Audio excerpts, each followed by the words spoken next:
Taon-taon akong umuwi at kapag umuwi ako may nangyayari sa amin na maglilimang taon na ang ganitong setup namin. Ilang beses nang may nangyayari sa amin at hindi ko na yun mabilang. Wala akong magawa at hindi ko alam ang gagawin.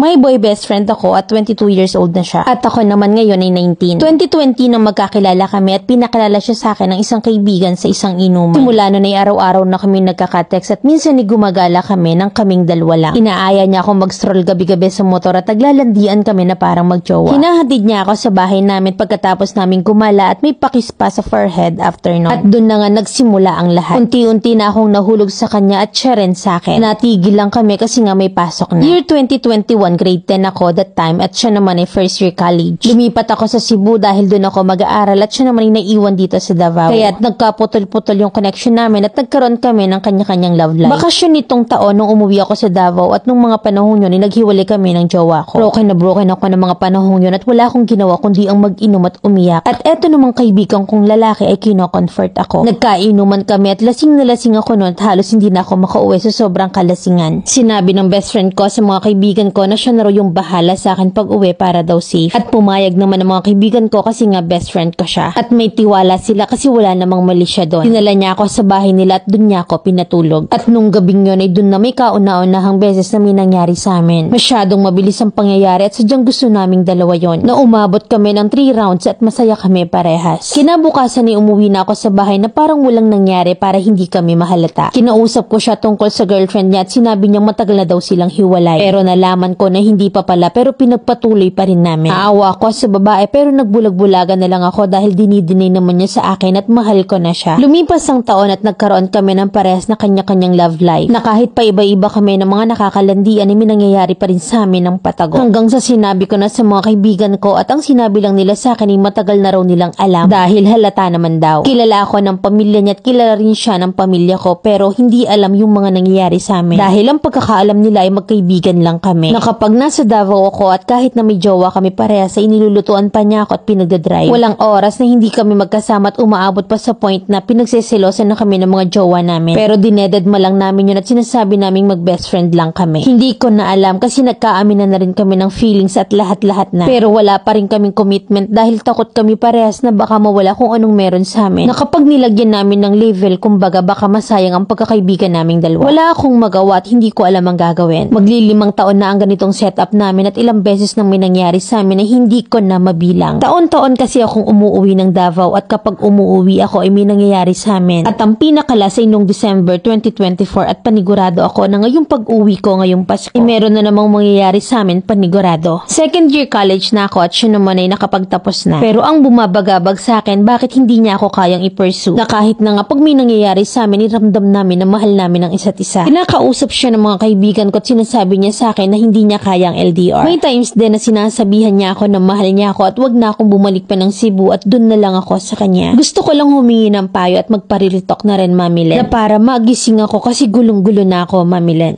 Letter sender, Karina ng Cebu.